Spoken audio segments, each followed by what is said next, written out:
अब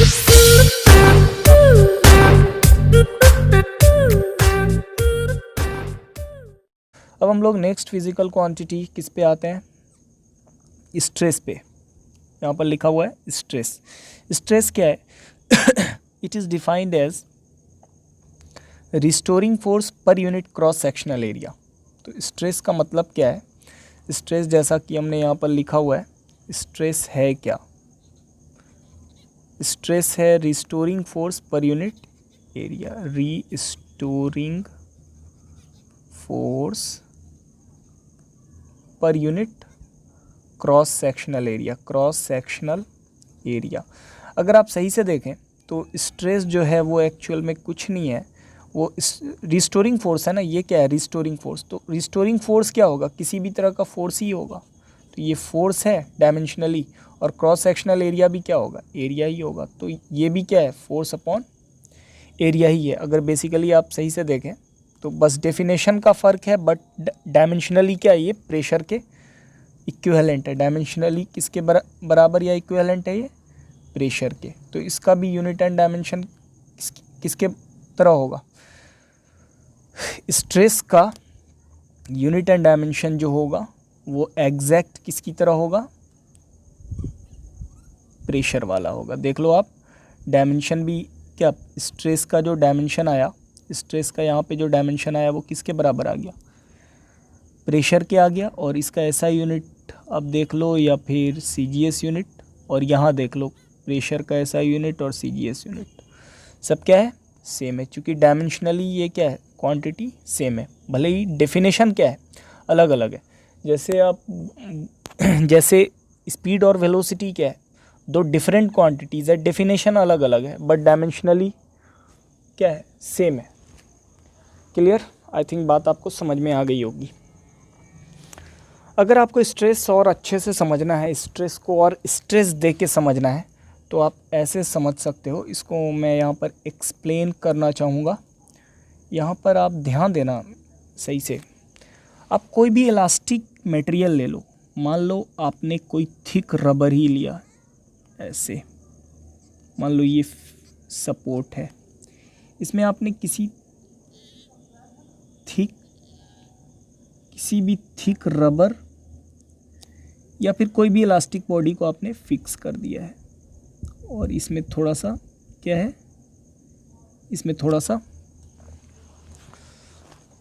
थिकनेस भी है, और ये सिलिंड्रिकल टाइप का बॉडी है। ठीक है, ये कैसा बॉडी है? सिलिंड्रिकल टाइप का बॉडी है। तो यहाँ पर ये जो दिख रहा है आपको, ये तो क्रॉस सेक्शनल एरिया हो गया। जैसे आप किसी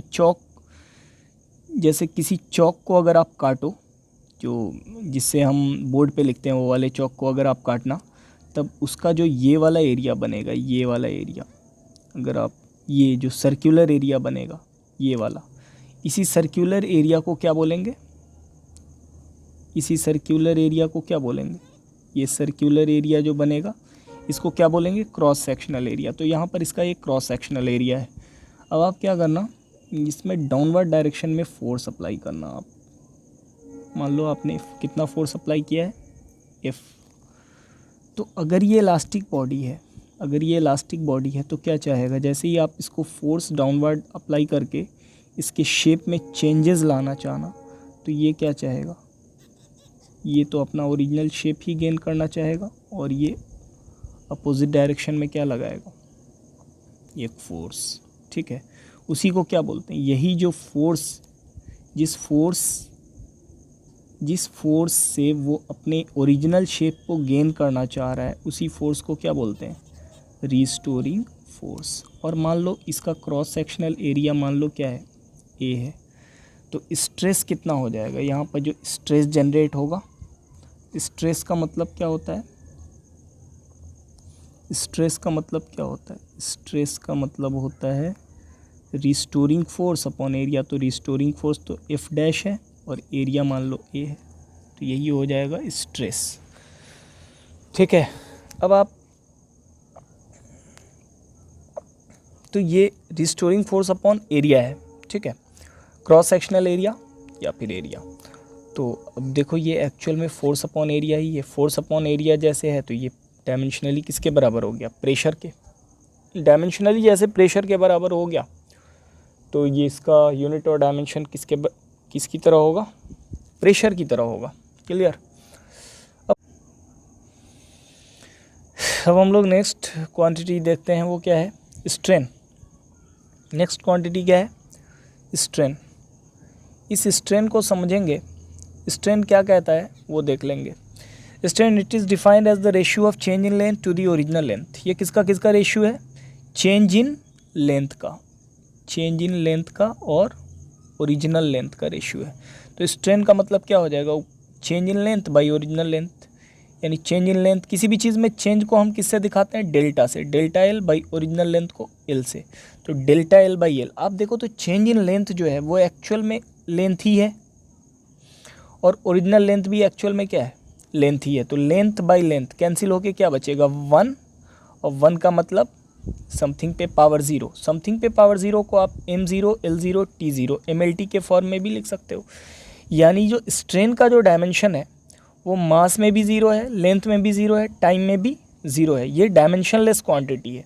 अब आप सही से देखो ये क्या है, change delta L by L, यानी ऊपर में भी length metre, change in length भी क्या होगा, मीटर में ही होगा, ओरिजिनल लेंथ भी क्या होगा, मीटर में। मीटर मीटर से कैंसिल हो जाएगा तो इसके पास क्या होगा, यूनिट भी नहीं होगा। तो यूनिट नहीं है तो यूनिटलेस, और डायमेंशन भी सब में 0 है तो डायमेंशनलेस। तो स्ट्रेन क्या हो गया, यूनिटलेस एंड डायमेंशनलेस क्वांटिटी। अब आप बोलना इसको थोड़ा सा एक्सप्लेन करने के लिए, तो आप देखिए यहाँ पर सही से कि स्ट्रेन आखिर होता क्या है। इन ब्रीफ हम लोग देख लेते हैं कि स्ट्रेन आखिर होता क्या है।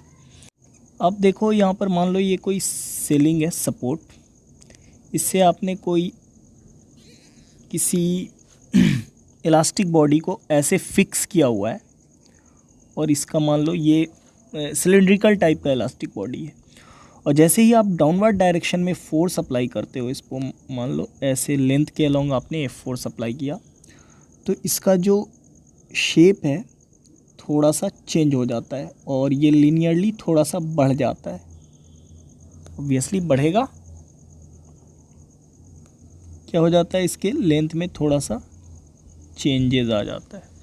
पहले आप देख लो इसका लेंथ, एक्चुअल लेंथ कितना था, एल था, और इसका जो लेंथ बढ़ा कितना, फोर्स आपने लगाया, फोर्स की वजह से जो लेंथ बढ़ा ये डेल्टा एल बढ़ गया।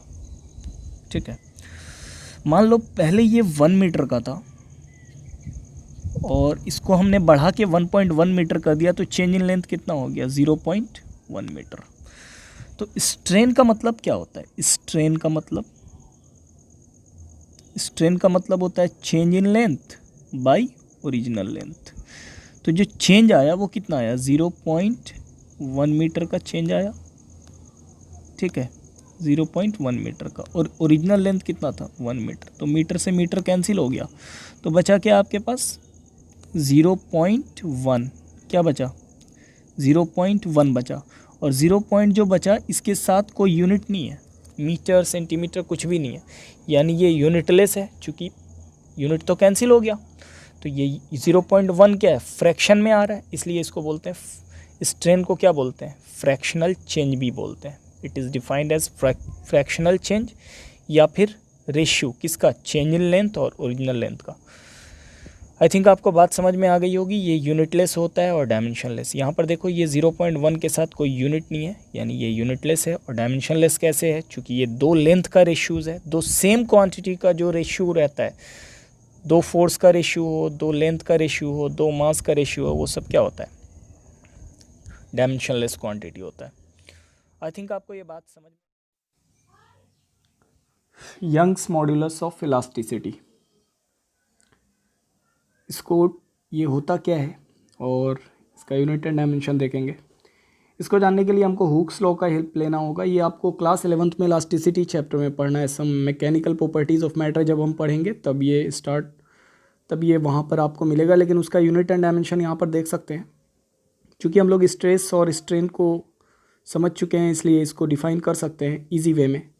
जैसे हुक्स लॉ है, तो हुक्स लॉ क्या कहता है, वो देखना है। According to Hooke's law for small deformation, small deformation का मतलब बहुत विद इन इलास्टिक लिमिट, बहुत ही स्मॉल, किसी भी इलास्टिक बॉडी में अगर बहुत ही छोटा सा आप डिफॉर्मेशन करते हैं उसके लिए ये लॉ वैलिड है। तो within elastic limit stress is directly proportional to strain, stress strain के डायरेक्टली प्रोपोर्शनल होता है विद इन इलास्टिक लिमिट। जब स्ट्रेस स्ट्रेन के डायरेक्टली प्रोपोर्शनल होगा तब क्या होगा, तब ये डायरेक्टली प्रोपोर्शनल का जो साइन है हटाने के लिए कांस्टेंट लाना होगा। उस कांस्टेंट को हमने y बोल दिया और यही कांस्टेंट y जो होता है, यही कांस्टेंट y, तो y का मतलब क्या हो जाएगा, स्ट्रेस अपॉन स्ट्रेन। यही जो कांस्टेंट y है यही क्या कहलाता है, यंग किसी साइंटिस्ट का नाम था, यंग्स मॉड्यूलस ऑफ इलास्टिसिटी कहलाता है। ठीक है, किसी भी लीनियर शेप का बॉडी लेते हो, ऐसे मान लो, ऐसे ये कोई लीनियर शेप का आपने बॉडी लिया, अब क्या कर रहे हो, इस पे ऐसे फोर्स लगा के आप इस बॉडी को क्या कर रहे हो, बढ़ा दिए हो थोड़ा सा, तो इसका एक्चुअल लेंथ तो ये था। ठीक है, इसमें चेंज आपने कितना लाया, इतना लाया, ये बहुत बड़ा चेंज नहीं है, इस चेंज को आप मान लो dl बोल दो। ठीक है, इसका ओरिजिनल लेंथ क्या था l, आपने इसमें इंक्रीज़ कितना किया, dl किया। तो इस छोटे से इंक्रीमेंट के लिए, ये बहुत बड़ा इंक्रीमेंट नहीं है, इस छोटे से इंक्रीमेंट या डिफॉर्मेशन के लिए हुक्स लॉ क्या कहता है, according to Hooke's law, according to Hooke's law stress जो होगा वो प्रोपोर्शनल होगा किसके, स्ट्रेन के। जैसे ही stress is proportional to strain होगा, तो चूंकि अकॉर्डिंग टू हुक्स लॉ क्या है, stress is proportional to strain, तो स्ट्रेस चूंकि प्रोपोर्शनल है स्ट्रेन के, तो प्रोपोर्शनलिटी साइन हटाने के लिए आपको क्या लाना होगा, इक्वलिटी लाने के लिए कांस्टेंट लाना होगा। तो stress is equal to Y into strain, यही वाई क्या हो जाएगा, यंग्स मॉड्यूलस ऑफ इलास्टिसिटी। इसी वाई को क्या बोलते हैं, यंग्स मॉड्यूलस ऑफ इलास्टिसिटी। अब आप देख लो कि डायमेंशन तो इसका किसके बराबर हो जाएगा, वाई का, क्योंकि ये जो स्ट्रेन है, ये जो स्ट्रेन है, ये जो है ये डायमेंशनलेस है, डायमेंशनलेस, ये तो डायमेंशनलेस है, तो वाई का जो डायमेंशन हो जाएगा वो किसके बराबर हो जाएगा, स्ट्रेस के डायमेंशन के। और स्ट्रेस का डायमेंशन किसके बराबर था, प्रेशर के डायमेंशन के। यानी इसका यूनिट डायमेंशन सब किसकी तरह होगा, प्रेशर के या स्ट्रेस की तरह ही होगा। उसी चीज़ को आप यहाँ पर देख सकते हो कि आप देखो वाई का डायमेंशन जो हमने यहाँ पर निकाला है वो किसके बराबर है, स्ट्रेस या प्रेशर के, और वो है ml-1 t-2। ऐसा इसलिए क्योंकि ये जो स्ट्रेन है वो डायमेंशनलेस है, ये स्ट्रेन जो है वो कैसा क्वांटिटी है, डायमेंशनलेस। तो ऊपर में स्ट्रेस है जिसका डायमेंशन प्रेशर के डायमेंशन के बराबर है और नीचे डायमेंशनलेस। तो ओवरऑल जो बचेगा आपके पास, क्या बचेगा, यंग्स मॉड्यूलस यानी वाई का जो डायमेंशन बचेगा वो स्ट्रेस या प्रेशर के डायमेंशन के बराबर होगा, और वो क्या होगा, ml-1 t-2। जब डायमेंशन सेम है किसकी तरह, एग्जैक्ट एकदम प्रेशर या स्ट्रेस की तरह, तो इसका यूनिट भी क्या होगा, वही होगा प्रेशर वाला, किलोग्राम पर मीटर पर सेकेंड स्क्वायर, या फिर न्यूटन पर मीटर स्क्वायर, या फिर पास्कल बोल सकते हो। CGS यूनिट क्या होगा, ग्राम पर सेंटीमीटर पर सेकेंड स्क्वायर, या डाइन पर सेंटीमीटर स्क्वायर बोल सकते हो। ये था यंग्स मॉड्यूलस ऑफ इलास्टिसिटी, जो कहाँ से आया था, हुक्स लॉ से आया था। क्लियर। अब आप नेक्स्ट देखते हैं फिजिकल क्वांटिटी क्या है, उसको क्लियर करते हैं। Moment of force, moment of force, moment of force को ही क्या बोलते हैं, टॉर्क। मोमेंट ऑफ फोर्स को ही क्या बोलेंगे, टॉर्क।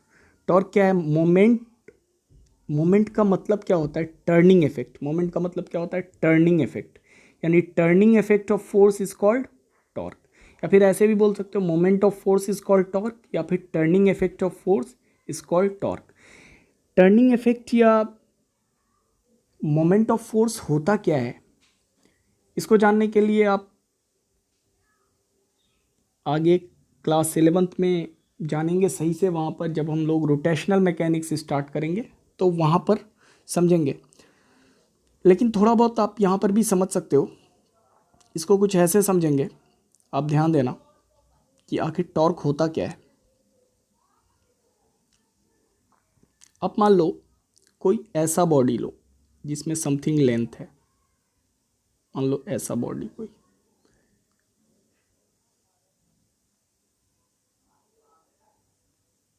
मान लो कोई रॉड है ऐसा, सॉरी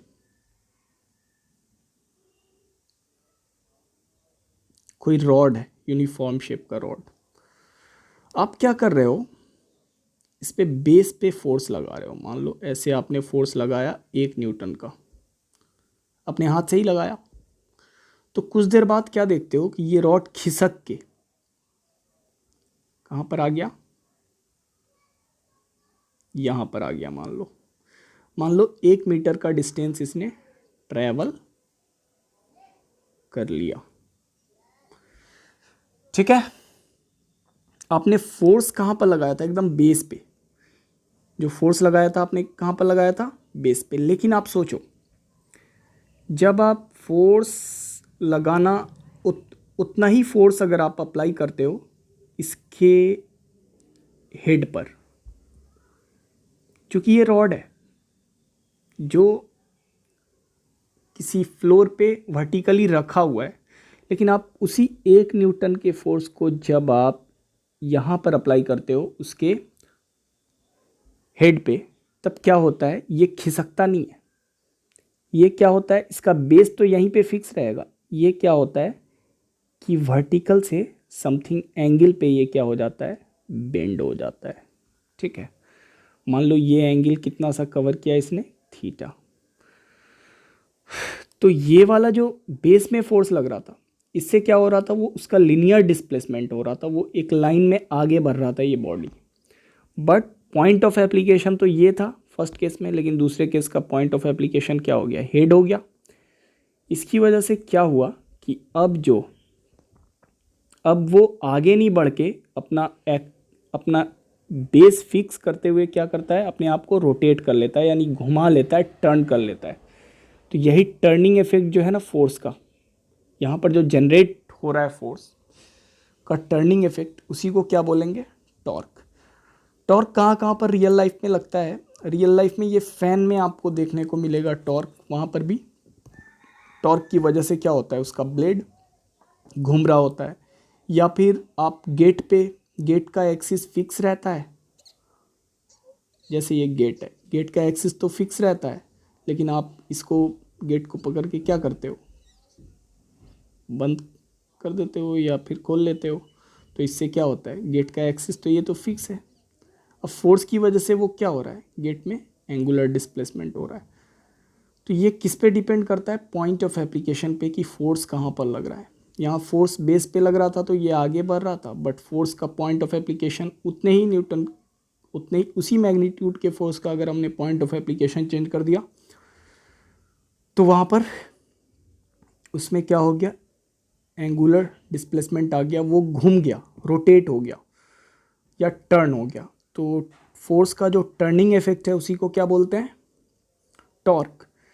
और इसके बारे में फर्दर हम लोग जानेंगे आगे क्लास में, लेकिन आपको यहाँ पर सिंपल इसके फॉर्मूले से मतलब है। टॉर्क होता क्या है, टॉर्क का जो फॉर्मूला आएगा वो क्या आएगा, फोर्स इंटू परपेंडिकुलर डिस्टेंस। इतना सा याद रखना है आपको, फोर्स इंटू परपेंडिकुलर डिस्टेंस। हल्का फुल्का आपको बात समझ में भी आ गया होगा कि टॉर्क आखिर होता क्या है, टॉर्क कैसे जनरेट होता है। लेकिन इसका ये फॉर्मूला कैसे आया वो आपको आगे पता चलेगा। आपको फिलहाल याद रखना है टॉर्क का formula, force into perpendicular distance, जो आपको हेल्प करेगा इसका यूनिट एंड डायमेंशन जानने में।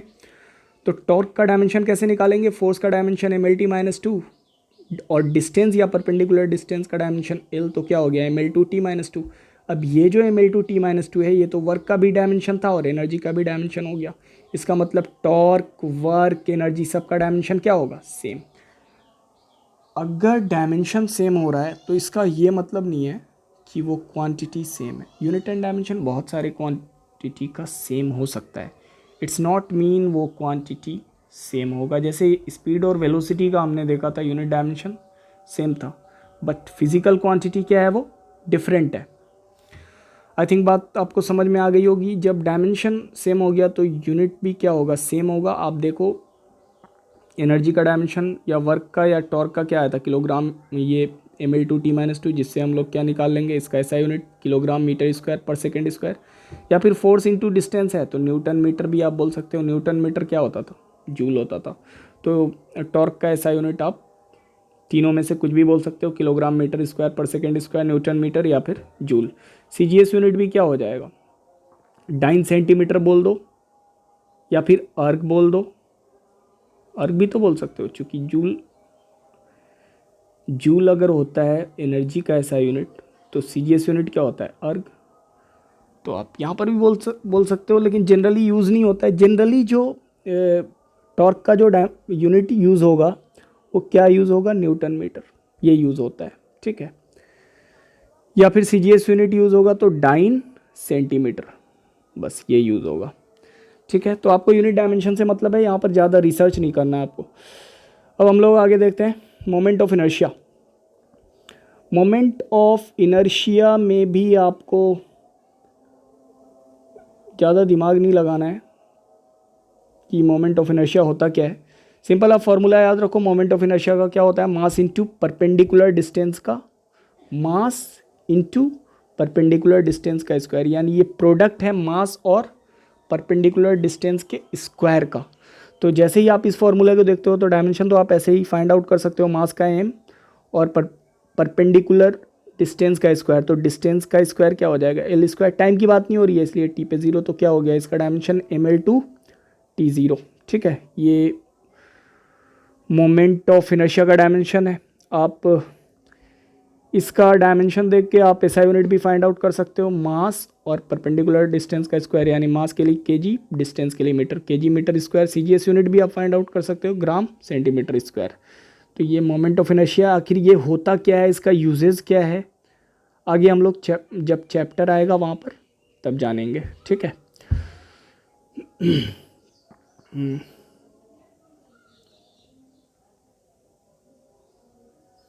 अब हम लोग नेक्स्ट फिजिकल क्वांटिटी की तरफ आते हैं, मोमेंटम या लीनियर मोमेंटम। मोमेंटम या लीनियर मोमेंटम क्या होता है, it is the product of mass and velocity of A particle.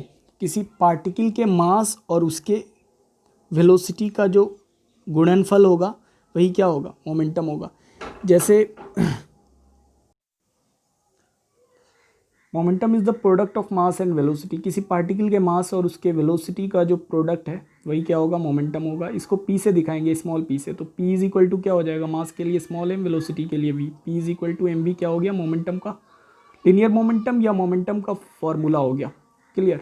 अब इसका डायमेंशन आप यहाँ से देख के लिख सकते हो आराम से, क्योंकि मास के लिए m और वेलोसिटी के लिए LT-1, तो mLT-1 इसका क्या हो गया डायमेंशन। ऐसा यूनिट क्या हो जाएगा, mLT-1 तो किलोग्राम मीटर पर सेकेंड इसका क्या हो गया, ऐसा यूनिट हो गया। उसी तरह CGS यूनिट क्या होगा, gram centimetre per second. This is momentum या फिर linear momentum. Next physical quantity क्या है, angular momentum. It is defined as moment of linear momentum. Angular momentum का मतलब क्या, ये मोमेंट है लीनियर मोमेंटम का। इससे पहले मोमेंट ऑफ फोर्स का मीनिंग क्या होता था, टॉर्क। तो लीनियर मोमेंटम का जो मोमेंट होगा, मोमेंट ऑफ लीनियर मोमेंटम, यानी लीनियर मोमेंटम का जो मोमेंट होगा वो क्या होगा, एंगुलर मोमेंटम। एक बात पे ध्यान देना आप, टॉर्क क्या था, मोमेंट ऑफ फोर्स, और टॉर्क का फॉर्मूला क्या आता था, force into perpendicular distance, clear. उसी तरह एंगुलर मोमेंटम जो है वो मोमेंट ऑफ लीनियर मोमेंटम है। तो एंगुलर मोमेंटम का फॉर्मूला क्या आएगा, linear momentum into perpendicular distance, यही तो आएगा, यही आएगा ना, वही है। अब आप देखो एंगुलर मोमेंटम को कैपिटल L से दिखाते हैं, और वो किसका प्रोडक्ट है, linear momentum into perpendicular distance का। तो लीनियर मोमेंटम तो mv होता है, कुछ देर पहले ही पढ़ा है हमने, और परपेंडिकुलर डिस्टेंस को क्या मान लो, r, तो हो गया फॉर्मूला mvr, ठीक है।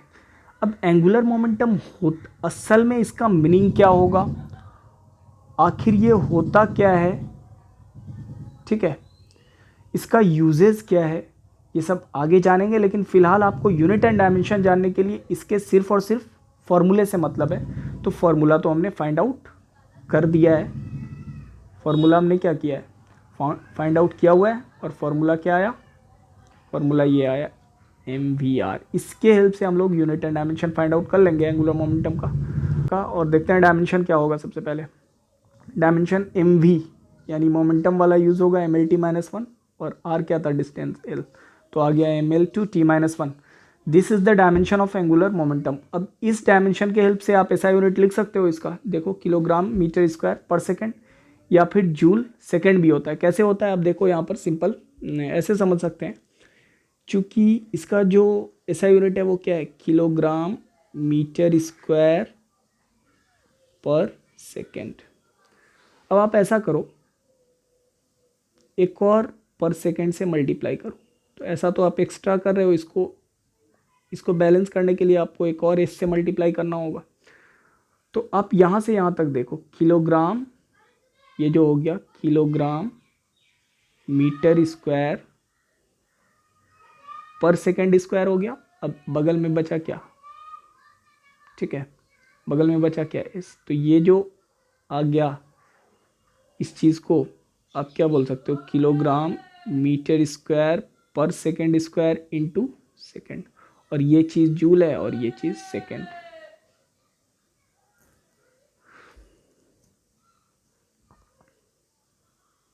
तो ओवरऑल आप देख सकते हो कि ये जो इसका ऐसा यूनिट होगा वो जूल सेकेंड होगा।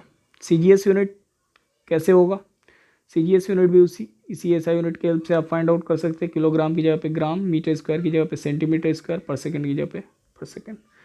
क्योंकि जूल सेकेंड इसका क्या होता है, ऐसा यूनिट होता है, तो इसका CGS यूनिट को आप अर्ग सेकेंड बोल सकते हो। चूँकि वर्क या एनर्जी का ऐसा यूनिट क्या होता है, जूल, और CGS यूनिट क्या होता है, अर्ग, तो अर्ग सेकेंड भी आप यहाँ पर एंगुलर मोमेंटम का CGS यूनिट बोल सकते हो। आई थिंक क्लियर होगा आपको। इम्पल्स, नेक्स्ट फिजिकल क्वांटिटी क्या है, इम्पल्स। इम्पल्स को कैसे डिफाइन किया गया वो देखते हैं। It is the product of force and time. ये प्रोडक्ट है फोर्स और टाइम का, यानी इम्पल्स का मतलब फोर्स इंटू टाइम। अब इसी फॉर्मूले से आपको unit and dimension find out हो जाएगा। इसका डायमेंशन देख लो, फोर्स के लिए MLT-2 और टाइम के लिए कैपिटल T यानी MLT-1 आ गया। ये क्या आ गया, डायमेंशन आ गया किसका, इम्पल्स का। आप ऐसा यूनिट भी फाइंड आउट कर सकते हो यहाँ से, इस डायमेंशन से आप ऐसा यूनिट देखो, किलोग्राम मीटर पर सेकेंड हो गया। और एक और ऐसा यूनिट हो सकता है, फोर्स के लिए न्यूटन, टाइम के लिए सेकेंड, न्यूटन सेकेंड। उसी तरह CGS यूनिट भी आप फाइंड आउट कर सकते हो, ग्राम सेंटीमीटर पर सेकेंड या फिर डाइन सेकेंड, ठीक है। तो ये था इम्पल्स और इसका यूनिट एंड डायमेंशन। आपको यूनिट एंड डायमेंशन किसी भी क्वांटिटी का जानने के लिए, चूँकि चैप्टर क्या है ये यूनिट डायमेंशन, वो जानने के लिए आपको ज़्यादा कुछ दिमाग लगाने की ज़रूरत नहीं है, सिर्फ और सिर्फ फॉर्मूले से मतलब है, ठीक है, उससे आपका काम हो जाएगा। क्लियर।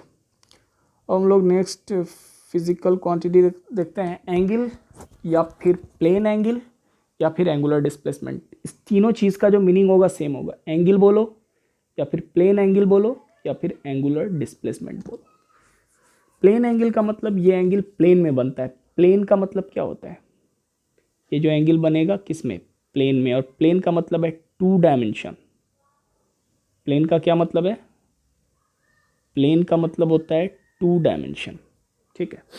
तो ये एंगल जो है किस में डिफाइन होगा, प्लेन में। सबसे पहले इसके डेफिनेशन को देखते हैं। डेफिनेशन क्या बोल रहा है, it is the ratio of arc to the radius of a circle. ये किसी सर्किल के आर्क और उसके रेडियस का क्या है, रेशियो है। It is denoted by theta. ये थीटा से डिनोट किया जाता है, ऐसा नहीं है सिर्फ थीटा से, जनरली इसको किस चीज से डिनोट करते हैं, एंगल को, थीटा से, ठीक है। And it is dimensionless quantity. और ये कैसा क्वांटिटी है, डायमेंशनलेस क्वांटिटी है। ये कैसे है डायमेंशनलेस वो देख लेते हैं। सबसे पहले आप देखो यहाँ पर एक सर्किल हमने बनाया है, एक सर्किल बना हुआ है, ठीक है। इसका सेंटर O है और रेडियस R है। आप देखो इस सर्किल के सरकमफेरेंस पे एक पॉइंट ए है और एक पॉइंट बी। आप ए से मान लो आप बी पर गए, सरकमफेरेंस पे चल के आप ए से कहाँ गए, बी पे गए। तो ए पर आप थे तो रेडियस क्या था, ओ ए, और अगर आप बी पे गए तो रेडियस क्या हो गया, ओ बी। ये बदला तो नहीं, रेडियस तो वही है ना सर्किल का। हाँ, इस दौरान आप चले किस पे हो, सरकमफेरेंस पे। तो आप जो डिस्टेंस चला है आपने वो एल चला है, और वो डिस्टेंस तो स्ट्रेट है नहीं, वो कैसा है, ए बी आर्क है। ए बी स्ट्रेट लाइन नहीं है, वो क्या है, ए बी आर्क। तो एंगल को जो डिफाइन किया गया है वो किसका रेशियो है, angle is the ratio of arc and radius of circle. तो आप देखो यहाँ पर आर्क अपॉन रेडियस लिखा हुआ है एंगल। तो एंगल ए ओ बी बनाना, ए से आप बी पे गए तो एंगल क्या बना, एंगल ए ओ बी। और ए ओ बी का मतलब क्या हो गया, एंगल ए ओ बी का मतलब हो गया arc B upon radius O A या ओ बी, और उससे क्या आ गया, theta is equal to L by R आ गया। ठीक है, तो ये तो आपका क्या हो गया, एंगल का या प्लेन एंगल या एंगुलर डिस्प्लेसमेंट का फॉर्मूला हो गया। आप इसी फॉर्मूले के हेल्प से आप क्या फाइंड आउट कर सकते हो, इसका यूनिट एंड डायमेंशन। तो देखते हैं, चूंकि एंगल का मतलब क्या था, theta is equal to L by R. आप एल देखो तो थीटा इज इक्वल टू क्या था, एल बाई आर। आप एल क्या था, डिस्टेंस था, डिस्टेंस यानी लेंथ, तो उसका डायमेंशन क्या हो गया, कैपिटल एल। आर क्या था, रेडियस, रेडियस भी क्या होता है, लेंथ, उसका डायमेंशन एल। तो एल से तो एल कैंसिल हो गया, तो बचा आपके पास कितना, 1। क्या बचा, 1 तो का मतलब तो समथिंग पे पावर 0, वही समथिंग एम एल टी के टर्म में लिख दो इस चीज़ को, m0 l0 t0। तो जब मास में भी 0, लेंथ में भी 0, टाइम में भी 0 आया, तो एंगल कैसा क्वांटिटी हो गया, डायमेंशनलेस क्वांटिटी। तो डायमेंशनलेस क्वांटिटी है, तो अब देखना सही से, ऊपर लेंथ है यानी मीटर, नीचे भी लेंथ है यानी मीटर, मीटर मीटर से कैंसिल हो जाएगा, तो इसका कोई यूनिट होना नहीं चाहिए, ये यूनिटलेस भी होना चाहिए, लेकिन ऐसा नहीं है, इसका यूनिट होता है, इसका यूनिट होता है। और इसका यूनिट क्या है, ऐसा यूनिट रेडियन है, जिसको आप डिनोट कैसे कर सकते हो, RAD से, शॉर्ट फॉर्म में। अदर यूनिट एंगल का क्या होता है, डिग्री, डिग्री तो जानते हो आप लोग, और डिग्री और रेडियन का रिलेशन भी पता होगा आपको। 180 डिग्री का मतलब कितना होता है, पाई रेडियन। तो x डिग्री का मतलब कितना होगा, pi upon 180 into x radian. Next quantity क्या है, सॉलिड एंगल। सॉलिड एंगल को आपको समझने के लिए 3D में समझना होगा, क्योंकि वहाँ पर एंगल जो इससे पहले हमने समझा था वो प्लेन एंगल था। प्लेन एंगल का मतलब प्लेन पे उस एंगल को समझा था हमने 2D में, यानी सर्किल जो बनता है कहाँ पर बनता है, एक प्लेन में बनता है, 2 डायमेंशन में बनता है। लेकिन जब सॉलिड एंगल की बात करेंगे तो सॉलिड एंगल के केस में हमको किस में समझना होगा, इस चीज़ को 3D में समझना होगा। जैसे देखो आप पहले इस चीज़ को समझ लेते हैं कि सर्किल हमने कैसे फाइंड आउट, सर्किल में हमने एंगल को कैसे समझा था। तो सबसे पहले एंगल को समझते हैं, जो आपको इससे पहले बताया हुआ है हमने। एंगल की बात अगर करेंगे तो एंगल को ही क्या बोलते हैं, प्लेन एंगल। ठीक है, और इस चीज़ को जनरली किससे दिखाते हैं, थीटा से। अब देखो एंगल निकालने के लिए हमको ज़्यादा दिमाग लगाने की ज़रूरत नहीं है, एक सर्किल बनाना होगा। ये जो है वो क्या है, सर्किल। और सर्किल हमेशा किस में बनता है, 2D में, यानी प्लेन में। 2D का मतलब किस में, इन प्लेन। ये जो हमने बनाया किस में बनाया है, प्लेन में बनाया है। ठीक है, तो सर्किल का क्या होगा, एक सेंटर होगा, और इस सर्किल के सरकमफेरेंस पे मान लो आप पॉइंट ए से आप चल के यहाँ गए हो, पॉइंट बी पे गए हो। तो जैसे ही पॉइंट ए पे थे आप, तो रेडियस क्या था, आर, और बी पे भी अगर गए हो आप, तो रेडियस तो बदल नहीं गया, रेडियस तो आर ही है। इस दौरान आपने जो एंगल सबटेंड किया वो ये किया। इस दौरान आपने एंगल कितना सबटेंड किया, मान लो ये एंगल किया, थीटा। और जो आपका डिस्टेंस आपने जो ट्रैवल किया वो आर्क, वो इतना किया, इतना।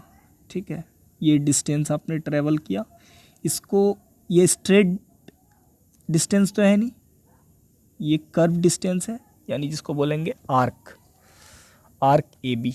तो एंगल का जो डेफिनेशन है वो क्या होता है, एंगल का डेफिनेशन आपने पढ़ा हुआ है, angle is equal to arc upon radius. चूँकि एंगल किसका किसका रेशियो होता है, आर्क और रेडियस का। तो एंगल क्या है यहाँ पर जो बना, ये जो आर्क है ए बी, वो सेंटर पे कितना एंगल सबटेंड किया, थीटा। तो थीटा हो गया, theta is equal to arc का लेंथ कितना था, एल, और रेडियस आर। इससे हमने क्या निकाल लिया था, ये क्या था, एंगल था, एंगल या फिर प्लेन एंगल। ये जो डिफाइन किया था हमने किस पे किया था, एक प्लेन पे डिफाइन किया था 2D पे, और इसको हम क्या बोलेंगे, theta is equal to L by R. ये जो था आर्क अपॉन रेडियस, ये प्लेन एंगल का डेफिनेशन था। बट सॉलिड एंगल समझने के लिए हमको 3D में आना होगा। जिस तरह हमने प्लेन एंगल को प्लेन पे समझा 2D पे, यहाँ पर ये जो लेंथ है एल, सरकमफेरेंस, सर्किल के सरकमफेरेंस पे जो लेंथ है, ये जो आर्क है वो क्या है, लेंथ है, लेंथ कट रहा है यहाँ पर, ठीक है। तो लेंथ, ये आर्क और इसके रेडियस का जो रेशियो होता है वही क्या होता है, प्लेन एंगल। तो ये चूँकि प्लेन में हमने डिफाइन किया, इसलिए इसका नाम एंगल या प्लेन एंगल या फिर एंगुलर डिस्प्लेसमेंट भी है। लेकिन सॉलिड एंगल, सॉलिड एंगल को हमने कहाँ पर डिफाइन करना है, सॉलिड, यानी सॉलिड एंगल को हमने सॉलिड में डिफाइन करना है। अब आप देख लो सॉलिड एंगल, जैसा कि नाम से क्लियर है, सॉलिड के लिए ये डिफाइन है, यानी सॉलिड कैसा फिगर होता है, 3D फिगर होता है, सॉलिड का मतलब 3D। तो 3D में डिफाइन करना है। अब जो हम फिगर बनाने जा रहे हैं वो क्या होगा, अब जो हम फिगर बनाने जा रहे हैं वो एक्चुअल में होगा क्या, वो सर्किल नहीं होगा, वो क्या होगा, स्फीयर होगा। आपको ये चीज़ समझना है। तो ये जो दिख रहा है ना, ये राउंड सा, सॉरी सही से बनाना, सॉलिड एंगल, सॉलिड एंगल जो डिफाइन किस में होगा, 3D में। तो इसके लिए आपको बनाना क्या होगा, सबसे पहले स्फीयर बनाना होगा, ना कि सर्किल। स्फीयर में आप समझेंगे, मान लो ये स्फीयर है, ये स्फीयर है, इस स्फीयर का मान लो ये सेंटर है और रेडियस आर है, ठीक है। अब हमने मान लिया कि इस स्फीयर के सरफेस पे ऐसे हमने एक लेंथ एक ऐसे कट कर दिया। तो ये जो बना ना, चूंकि ये स्फीयर है, तो ये जो बना ना, ये क्या बना, एरिया बना। ये क्या बना, एरिया, ना कि लेंथ। चूंकि स्फीयर का क्या होगा, स्फीयर अगर है तो उसका सरफेस होगा ना, तो सरफेस पे जो हमने काटा है वो एरिया है, ना कि लेंथ। अब ये जो एरिया है, ये जो एरिया है, ये इतना सा जो एरिया है, ये शेडेड पार्ट, ये सेंटर पे कुछ ना कुछ जो एंगल सबटेंड कर रहा है, यही जो एंगल है ना, इसी एंगल का नाम है, इसी एंगल का नाम है सॉलिड एंगल, ठीक है। इसी एंगल का नाम क्या है, सॉलिड एंगल। इसको क्या बोलते हैं, यहाँ पर जो हमने बनाया ये वाला जो लेटर लिखा है एंगल में, इसका नाम है कैपिटल ओमेगा। ग्रीक लेटर है कैपिटल ओमेगा, और इससे सॉलिड एंगल को दिखाया जाता है।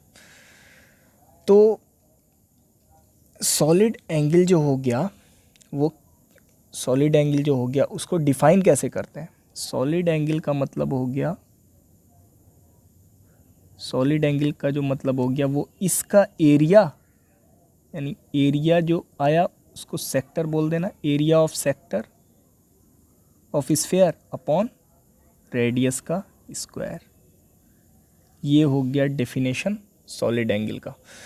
तो प्लेन एंगल के केस में सरकमफेरेंस पे लेंथ कट हो रहा था, बट सॉलिड एंगल के केस में चूंकि स्फीयर है, कोई भी 3D फिगर में डिफाइन होगा सॉलिड एंगल, और सॉलिड एंगल के केस में आपको जो सरफेस पे कट होगा वो लेंथ नहीं होगा, वो एरिया होगा, ठीक है, वो एरिया होगा। तो सॉलिड एंगल का मतलब उसी सेक्टर का area upon radius of sphere का स्क्वायर होगा। तो सॉलिड एंगल को ऐसे डिफाइन किया जाता है। ये जो चीज़ हमने बताया उसको हमने वहाँ पर अच्छे से बनाया हुआ है। इस चीज़ को आप इस पेज में देखो, ये जो एरिया है एक्चुअल में, ये जो एरिया है ये एरिया ऑफ सेक्टर है। ये किसका एरिया है? Area of sector. ये वाला एरिया जो दिख रहा है आपको, ये वाला area shaded part, area of sector upon radius का स्क्वायर। तो एरिया ऑफ सेक्टर देखो ए है और रेडियस आर है, तो सॉलिड एंगल क्या हुआ? ए अपॉन आर स्क्वायर। अगर आप इसका डायमेंशन फाइंड आउट करना, तो डायमेंशन चूंकि एरिया है ऊपर में, तो एरिया तो लेंथ का स्क्वायर होता है, लेंथ इंटू ब्रेथ, तो लेंथ का स्क्वायर हो गया एरिया का डायमेंशन यहाँ पर। और रेडियस भी क्या होता है? लेंथ, तो लेंथ का स्क्वायर क्या हो जाएगा? ये भी dimensionless. Solid angle is also a dimensionless quantity. उस हिसाब से अगर आप देखो तो ऊपर में एरिया का जो एसआई यूनिट होगा मीटर स्क्वायर, नीचे में रेडियस का एसआई यूनिट मीटर स्क्वायर। ये तो इससे कैंसिल हो जाएगा, तो यूनिट भी नहीं होना चाहिए, बट इसका यूनिट होता है। यूनिट जो इसका दिया गया स्टैंडर्ड यूनिट सॉलिड एंगल का एसआई यूनिट जो दिया गया वो क्या है? स्टेरेडियन। स्टेरेडियन का जो डिनोट करेंगे स्मॉल एस और स्मॉल आर से। तो आई थिंक आपको सॉलिड एंगल भी समझ में आ गया होगा, जो डायमेंशनलेस होगा लेकिन उसका एसआई यूनिट क्या होगा? स्टेरेडियन। प्लेन और सॉलिड एंगल आपको क्लियर हो गया होगा। अब हम लोग आते हैं नेक्स्ट फिजिकल क्वांटिटी पे। नेक्स्ट फिजिकल क्वांटिटी क्या है? Angular velocity. तो इसका डेफिनेशन क्या कहता है? Rate of change of angular displacement is called angular velocity. अब देखो सिंपल वेलोसिटी का डेफिनेशन देखो, लीनियर वेलोसिटी का, rate of change of displacement is called velocity. तो डिस्प्लेसमेंट वहाँ पर क्या होता था?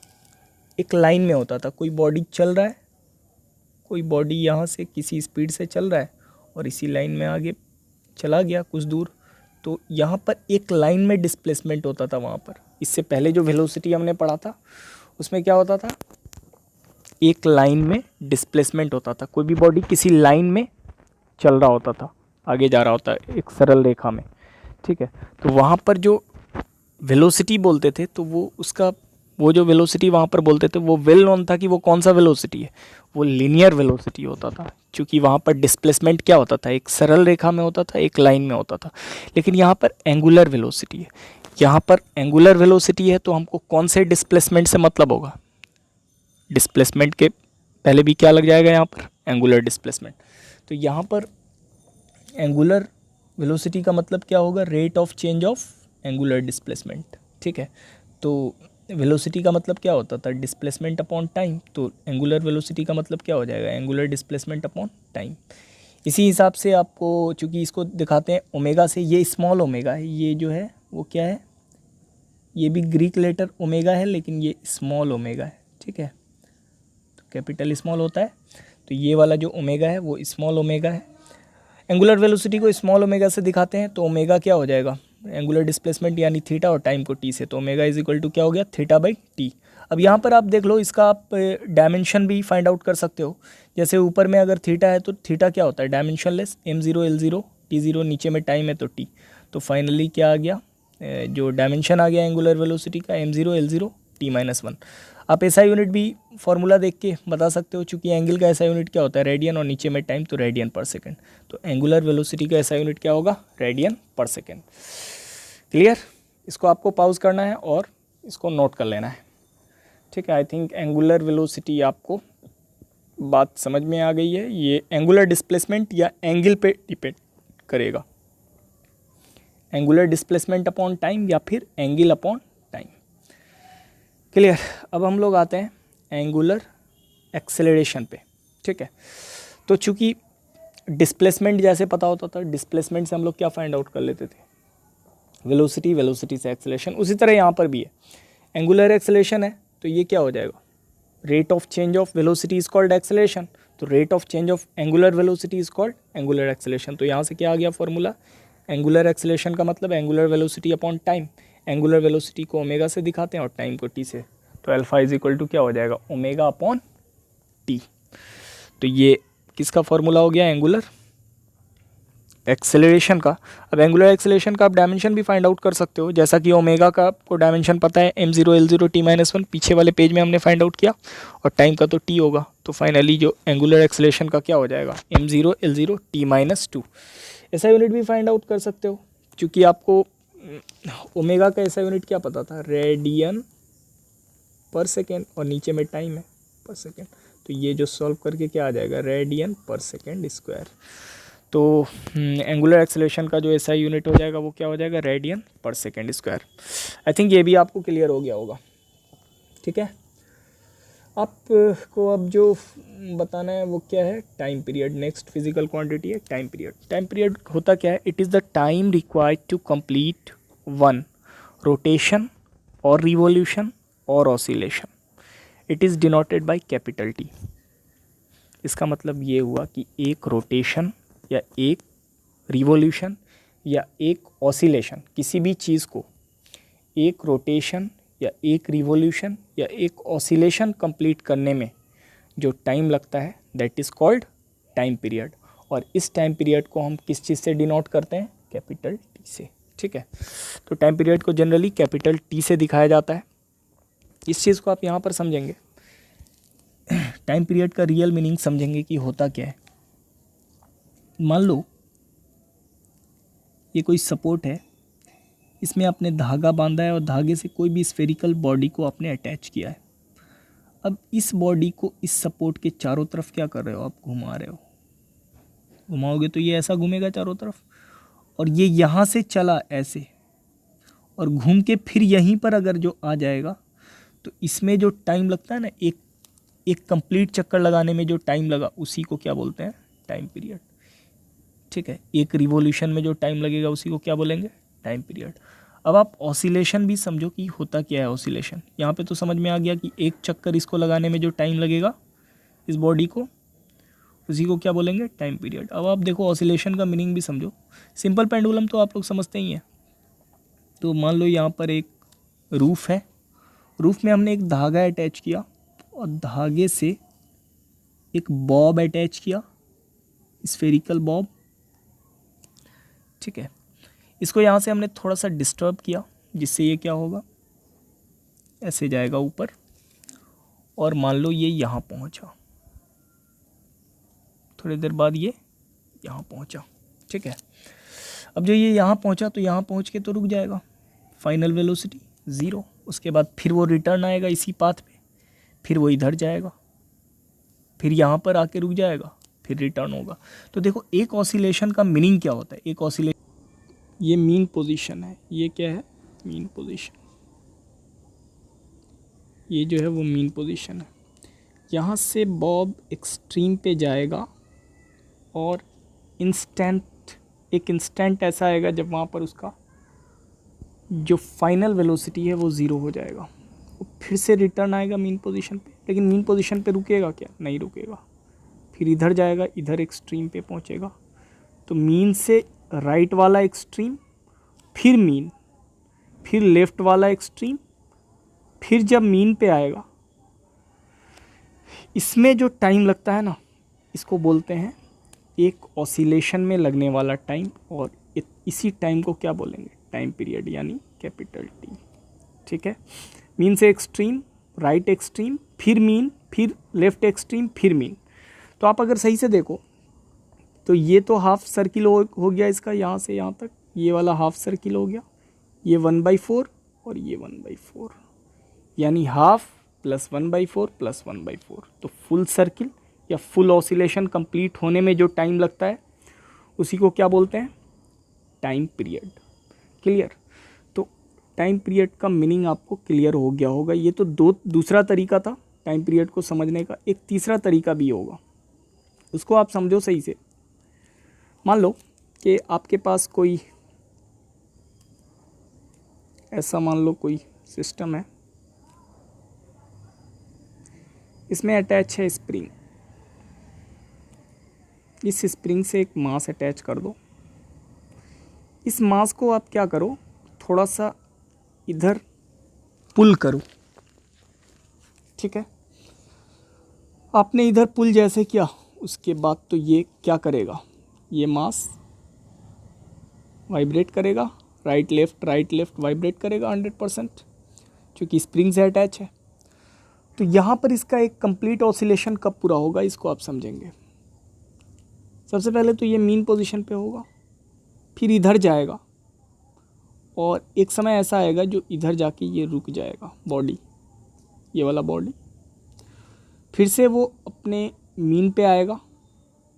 ऐसे तो वो एक ही लाइन पे ना इधर टू एंड फ्रो आगे पीछे करेगा ये बॉडी, लेकिन हम समझाने के लिए उसको अदर लाइन पे समझा रहे हैं। सबसे पहले मीन पोजीशन पे रहेगा, इधर गया, फिर इधर से क्या आएगा, फिर इधर मीन पोजीशन पे रिटर्न आएगा, लेकिन मीन पोजीशन पे रुकेगा तो नहीं, फिर इधर जाएगा लेफ्ट वाले एक्सट्रीम पे, फिर जब मीन पे आएगा तब ये देखो, इस पाथ को आप समझ सकते हो। यानी मीन पोजीशन से राइट एक्सट्रीम, फिर से मीन, फिर से लेफ्ट एक्सट्रीम, इस पे आके फिर से वेलोसिटी 0, फिर से जब मीन पहुंचेगा तो इसमें जो टाइम लगा, मीन से राइट एक्सट्रीम, फिर मीन, फिर लेफ्ट एक्सट्रीम, फिर मीन, तो इसमें जो टाइम लगा इसी को बोलते हैं एक कंप्लीट ऑसिलेशन में लगा टाइम, और इसी टाइम को क्या बोलते हैं, टाइम पीरियड। ये सब पीरियोडिक मोशन का केसेस है। ये तीसरा तरीका था आपको टाइम पीरियड समझने का। तो ओवरऑल आपको ये बात समझ में आ गई होगी कि आखिर टाइम पीरियड होता क्या है। टाइम पीरियड कुछ नहीं है, time period is nothing but time period is time. Time period क्या है, कुछ नहीं है, टाइम पीरियड इज़ टाइम, यानी एक कंप्लीट ऑसिलेशन या रिवोल्यूशन में जो टाइम लगता है या रोटेशन में जो टाइम लगता है उसी को क्या बोलते हैं, टाइम पीरियड। तो time period is a time, और टाइम का डायमेंशन कैपिटल टी होता है, और टाइम का ऐसा यूनिट क्या होता है, सेकेंड। CGS यूनिट भी क्या होगा, टाइम का CGS यूनिट भी क्या होगा, सेकेंड। SI CGS टाइम का सब सेम होता है। क्लियर। अब हम लोग नेक्स्ट फिजिकल क्वांटिटी को समझते हैं। नेक्स्ट फिजिकल क्वांटिटी क्या है, फ्रीक्वेंसी। फ्रीक्वेंसी क्या है, it is the number of rotation और रिवोल्यूशन और ऑसिलेशन पर सेकेंड। इससे पहले हमने टाइम पीरियड पढ़ा था। टाइम पीरियड का मीनिंग क्या होता था, एक कंप्लीट ऑसिलेशन में जो टाइम लगा that is called time period. But ये उसका उल्टा है, एक सेकेंड में जितना चक्कर लगा या एक सेकेंड में जितना रोटेशन हुआ, एक सेकेंड में जितना रिवोल्यूशन हुआ या एक सेकेंड में जितना ऑसिलेशन हुआ, दैट इज़ कॉल्ड फ्रीक्वेंसी। इसका मतलब ये क्या हो गया, ये इन्वर्स हो गया। ये क्या हो गया, इन्वर्स हो गया टाइम पीरियड का।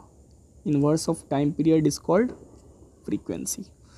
तो आपको दो तरह से इसको डिफाइन कर सकते हैं, it is the number of rotation और रिवोल्यूशन और ऑसिलेशन पर सेकेंड, या फिर inverse of time period is frequency. जैसे ही इन्वर्स हो गया इसका मतलब frequency is equal to 1 upon time period.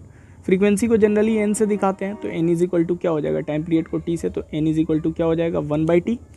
आप इसका डायमेंशन फाइंड आउट कर सकते हो। फ्रीक्वेंसी का इन्वर्स ऑफ टाइम पीरियड तो 1 अपॉन कैपिटल T, टाइम का तो कैपिटल T होता ही है, तो इसका डायमेंशन हो गया m0 L0 t-1। ऐसा यूनिट क्या होगा, टाइम पे -1 है तो सेकेंड पे -1, यानी सेकेंड इन्वर्स, या फिर सेकेंड इन्वर्स को ही क्या बोलते हैं, हर्ट्ज। हर्ट्ज साइंटिस्ट के नाम पे रखा गया फ्रीक्वेंसी का ऐसा यूनिट। अगर आपको कंप्लीट फ्रीक्वेंसी का ऐसा यूनिट कंप्लीट लिखना है तो आप कंप्लीट स्मॉल h से लिखना, स्मॉल h से हर्ट्ज होता है। अगर आपको सिंबॉलिक फॉर्म में लिखना है तो कैपिटल H स्मॉल z लिखना होगा। क्लियर। आपको इस चीज़ को पॉज करना है और कंप्लीटली क्या कर लेना है, नोट कर लेना है इस चीज़ को।